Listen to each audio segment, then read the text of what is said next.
Hello, जय हिंद, नमस्कार साथियों। स्वागत है आपका हमारे इस यूट्यूब प्लेटफॉर्म पर। साथियों, आज की इस वीडियो में बहुत से टॉपिक्स के बारे में बात करने वाले हैं। जहां तक आपके क्वेश्चन थे सारे इस वीडियो में क्लियर हो जाएंगे। ठीक है। आप जो लोग पूछते थे मेरे से, सर कि मोटिवेशन नहीं मिल रहा है लास्ट टाइम पे, किस प्रकार से हमको पढ़ाई करनी चाहिए और अपना अधिकतम सेफ स्कोर कितना रखना चाहिए, और एग्जाम हॉल में हमको पेपर को किस प्रकार से सॉल्व करना चाहिए, और पढ़ाई के दौरान एग्जाम हॉल में मेरी रणनीति क्या थी, जब जिस टाइम में पढ़ाई करता था दोस्तों, तो उस टाइम मेरी रणनीति क्या थी, वो भी आपको इस वीडियो में बताने वाला हूं। तो वीडियो के अंत तक बने रहिए। सबसे पहले बात करेंगे अपन कि लास्ट समय में क्या क्या चीजें पढ़े और क्या चीजें छोड़े। मतलब कुछ चीजें छोड़ने की भी होती है दोस्तों, ये नहीं कि सारी चीजें ही आप पढ़ लेते हो, कुछ चीजें छोड़नी भी होती है एग्जाम के दौरान, क्योंकि सारा सिलेबस कंप्लीट नहीं हो पाता लास्ट टाइम पर। तो लास्ट टाइम पर किन चीजों पर आपको फोकस करना है, वो बात इसमें करते हैं अपन। तो सबसे पहले आपके सिलेबस की बात कर लेते हैं। सिलेबस में क्या क्या आता है आपका। सबसे पहले देखते हैं अपन मैथ्स। ठीक है।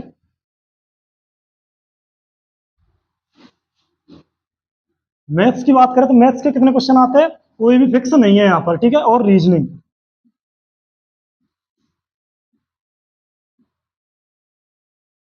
रीजनिंग की बात करें तो यहाँ पर रीजनिंग के भी कोई क्वेश्चन फिक्स नहीं है अपने। मतलब क्वेश्चन की जो संख्या होती है वो फिक्स नहीं है। ये तो फिक्स है कि रीजनिंग क्वेश्चन आएंगे और मैथ्स के क्वेश्चन भी आएंगे, लेकिन ये जरूर फिक्स है कि ये दोनों मिलाकर 60 क्वेश्चन आपके आने वाले एग्जाम में। ठीक है। ये फिक्स नहीं है कि मैथ्स के कितने आएंगे और रीजनिंग के कितने आएंगे, लेकिन दोनों मिलाकर 60 क्वेश्चन आपके आने वाले हैं। ठीक है दोस्तों। और अब बात कर लेते हैं इंडिया जीके की। ठीक है। इंडिया जीके की बात करें तो ये 45 क्वेश्चन आपके आने वाले हैं, लेकिन केवल इसमें इंडिया जीके इंक्लूड नहीं है। इसमें आपके जो महिला वाल अपराध बोल सकते हैं उसको, या महिला या बच्चों से संबंधित योजना बोल सकते हैं। ठीक है। वो क्वेश्चन भी इसमें इंक्लूड होते हैं।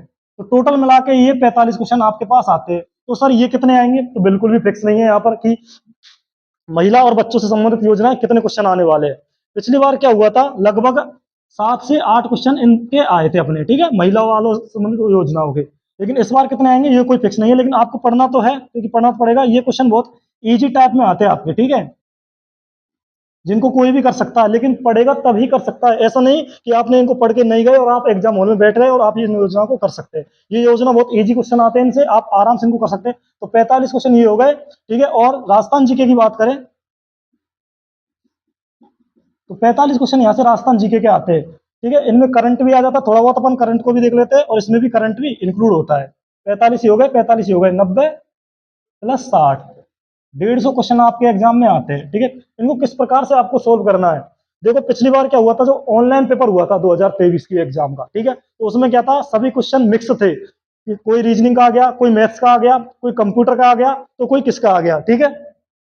और सॉरी, ये 60 क्वेश्चन इसके नहीं है, एक मिनट, इसमें कंप्यूटर भी इंक्लूड है। ठीक है। ये तीनों मिलाकर 60 क्वेश्चन है। ठीक है। और इन दोनों के पिछली बार 40 क्वेश्चन आए थे और ये 20 क्वेश्चन आए थे अपने, तो अब 60 क्वेश्चन हो गए। ठीक है। मैथ्स, रीजनिंग और कंप्यूटर, तीन सब्जेक्ट अपन के ए पार्ट में मिलेंगे। यहाँ से 60 नंबर के ये क्वेश्चन आने वाले हैं।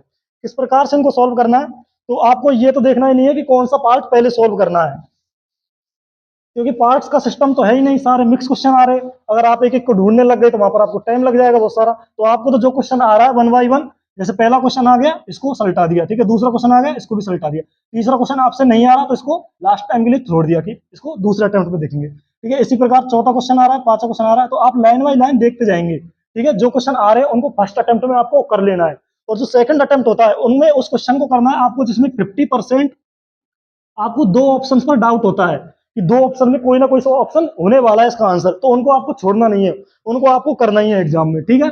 जिस 50-50% दो क्वेश्चन आ गए तो उनको दोनों में से दोनों को ही करना है।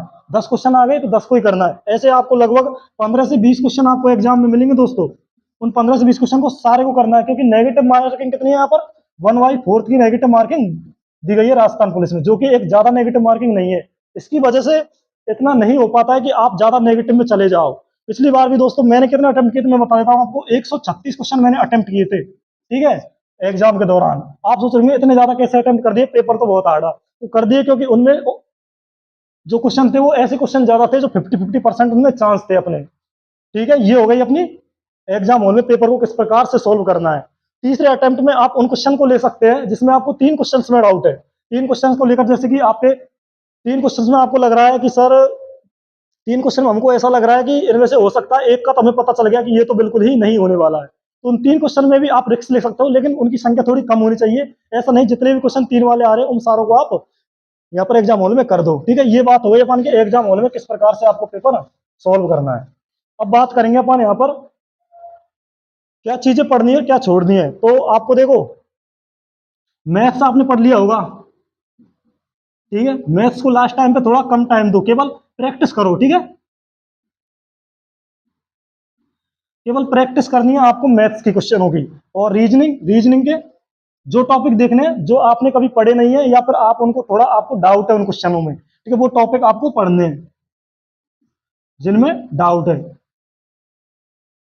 डाउट वाले टॉपिक्स आपको रीजनिंग में पढ़ने हैं। कंप्यूटर की बात करें तो कंप्यूटर को अच्छी तरीके से पढ़ना है आपको, क्योंकि ये जो एक प्लस पॉइंट आपको कंप्यूटर में दे सकता है एग्जाम में, क्योंकि कंप्यूटर के क्वेश्चन लगभग 30 से आते हैं यहाँ पर। ठीक है, 30 क्वेश्चन आते हैं। पिछली बार तो ये हुआ था, लेकिन इस बार थोड़ा चेंज करके उन्होंने 20 क्वेश्चन ही दिए थे, तो हो सकता है इस बार भी 20 क्वेश्चन आ जाए।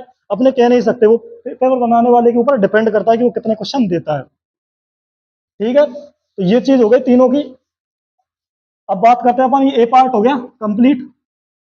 बी पार्ट्स में क्या करना है आपको, राजस्थान जी के आपने अच्छी तरीके से पढ़ लिया होगा और क्वेश्चन भी अच्छी तरीके से आपसे हो जाते होंगे राजस्थान जी के। ठीक है, तो इसमें तो राजस्थान जी के और कुछ है नहीं है, करंट अफेयर्स आप पढ़ लेना लास्ट 10 मंथ, लास्ट 10 मंथ का आपको ये पढ़ना है। ठीक है, ये हो गया आपका बी पार्ट। अब बात करते हैं इंडिया जी के वाले पार्ट की। इसमें क्या करना है आपको, इसमें एक होता है योजना है। ठीक है, योजना आपको जरूर से जरूर पढ़नी है।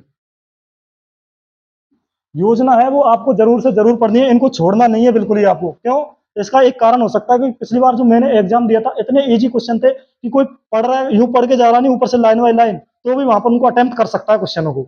लेकिन आप पढ़ के नहीं जा रहे तो डायरेक्ट छोड़ोगे इनको, 10 क्वेश्चन आपके सीधे सीधे यहाँ नेगेटिव हो जाएंगे, तो इनको छोड़ना नहीं है, इनको जरूर पढ़ना है। ठीक है, और इंडिया जीके में हिस्ट्री की बात करें अपन सबसे पहले। ठीक है, हिस्ट्री में आपको मॉडर्न हिस्ट्री पढ़ लेनी है, मॉडर्न हिस्ट्री आपको अच्छे तरीके से पढ़ लेनी है।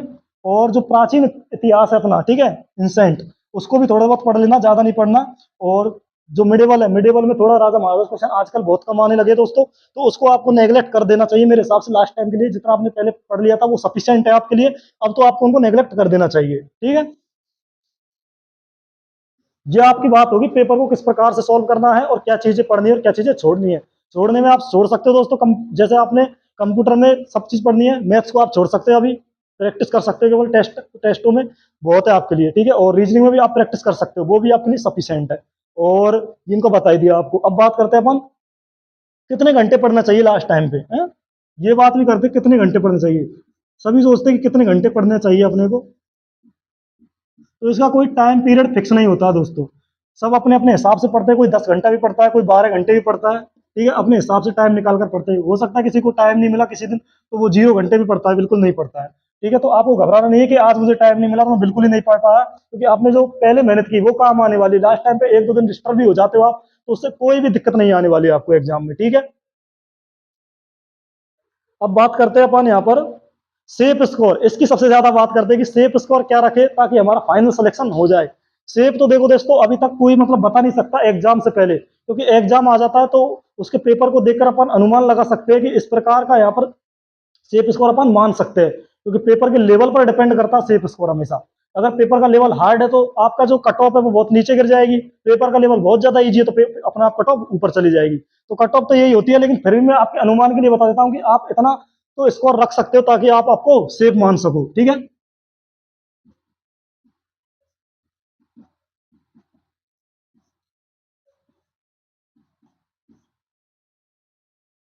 जनरल कैटेगरी से यदि कोई बिलोंग करता है तो उसके लिए 100+ क्वेश्चन सफिशियंट है दोस्तों। कैसा भी पेपर हो, ज्यादा इजी नहीं होना चाहिए, मॉडरेट और हार्ड पेपर के लिए ये ज्यादा इजी पेपर हुआ तो वो कट ऑफ अपने आप बढ़ जाएगी। ठीक है, जनरल के लिए अगर आपने 100 नंबर आपके टेस्टों में बन रहे तो बिल्कुल सफिशियंट है, कोई दिक्कत यहाँ पर है नहीं है। और भी कैटेगरी की बात करें तो आप देख सकते हो ओबीसी में ज्यादा कट ऑफ का अंतर रहता नहीं है, जनरल और ओबीसी की में ये आप अपने हिसाब से 95+ मान सकते हो। और SC ST की बात करें तो ये 90+ मान सकते हो।